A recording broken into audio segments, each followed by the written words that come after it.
What's good, everybody?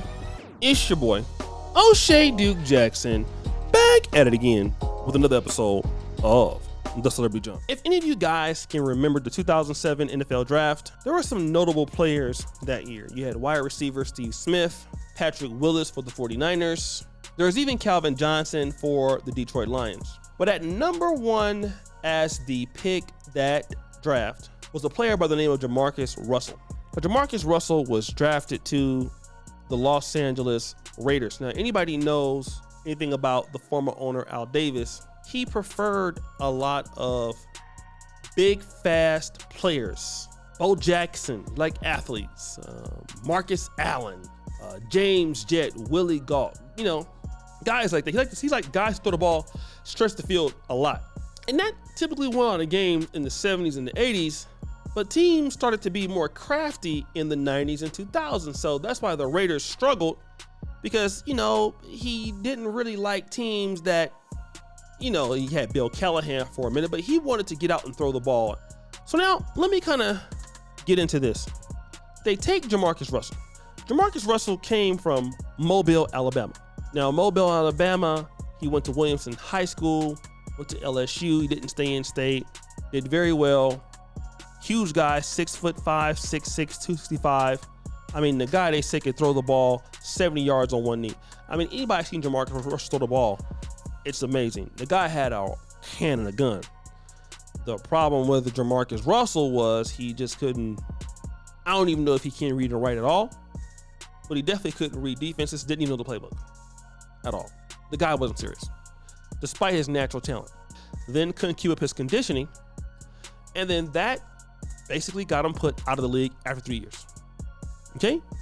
By the time he is, 25, 26, he's no longer playing football anymore. So what do you do when you're broke, you don't have any money, you're a failure, you go back to your community, people are like laughing at you? Well, you start coaching. That's what a lot of guys do. Has-beens, they go back to coaching, they go and tell kids, don't do what I did. It's not gonna work. It's not right. You're gonna end up dusty like me. Don't be like me. Cool, right? Don't be like him. Got it. Makes sense. Don't end up dumb and silly like JaMarcus Russell. Okay? That's pretty much what they tell you. But on the contrary, the problem is that JaMarcus Russell didn't learn anything. Because JaMarcus Russell needed a way to find some money. He had a good taste of high living. He had 3 years of being rich, 3 years of getting some cash, having all the women. One last time, he felt like he needed to do it. So his plan was, well, since won't nobody pay me to get any money, I'm too immature to stay in the NFL, because technically he could have probably still been playing, even as a backup, if he would have got his stuff together. He didn't. He goes to this businessman, Mr. Chris Knowles, and says, hey man, I'm JaMarcus Russell. I'm one of the coaches over at Williamson High School where I'm a legend. Our kids are broke, okay?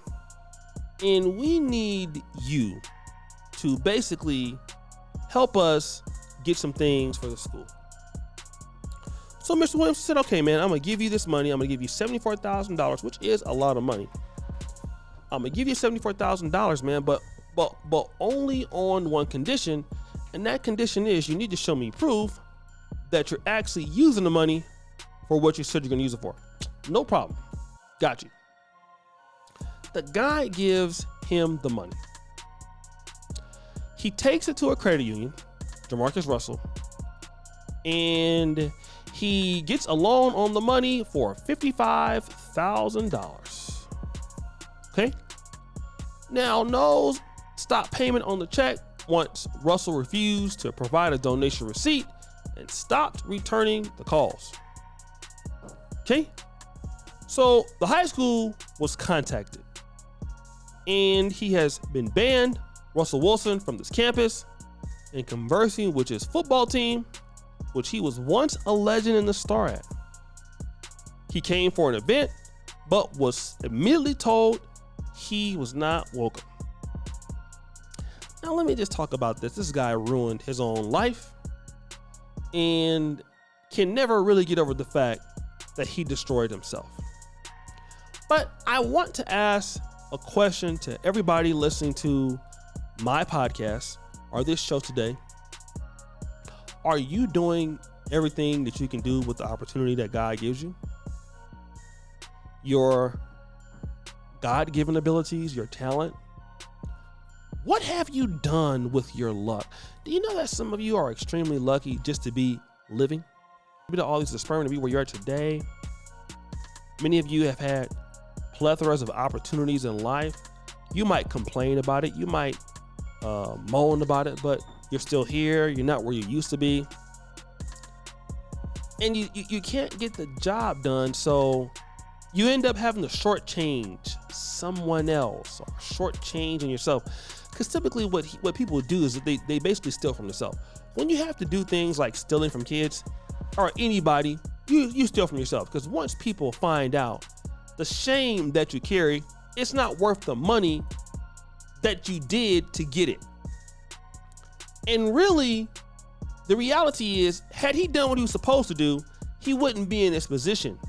But you see, when you're not doing what you're supposed to do, everybody else has to suffer behind your stupidity. And this is the guy that you don't want to be. See, it's easier to be poor, right? Your whole life, never having any access to the good life, than to have ever achieved the good life and go back down to having nothing. That is almost the worst thing you can do. That's why some people who went to the NBA or some rich people, they get to the poverty level and they never, they return back to their shame. Some people take their own life, man. They don't know how to deal with it. How am I going to go back to having nothing? How am I going to go back to doing nothing? How am I going to go back to being broke? How will people see me? How will folk laugh at me now that I have nothing? And that's a great question. How will they look at you? And so you don't have to get to that point, be thankful for all you got. How about the Dogs for Snoop Dogg? See that song? Be thankful for all you got. If it's just a little bit, it's all you got. You might not have a car or a big old chain, but stay true to yourself and things will change. Maximize your opportunities. Work hard every day. Do what you're supposed to do. Be thankful for what you got. If you get an opportunity to go to the NFL or NBA or get a good job, take it and be grateful. Don't have an attitude and snag on the opportunity. Do your best. God give you opportunity, do your best. You don't want to come back in life because you made a mistake and be like this dude. Back at the position of a footstool. Now there you are stealing or begging for people because you messed your life up. And I'm telling you, as a man, you really got to take opportunities quick because women get a lot of opportunities, bro. You're not going to get them. If you don't get your life together as a man, nobody going to help you. You should know that, especially you black. And he found it real quick. People love you when you got it, but when you don't got it, forget about it.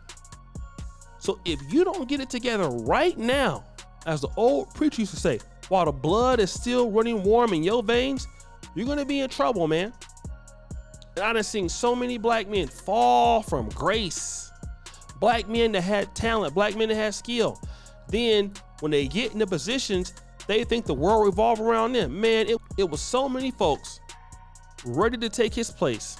It was so many people ready to take his place once his stupid ass got out the league. And some of them might be still in the league.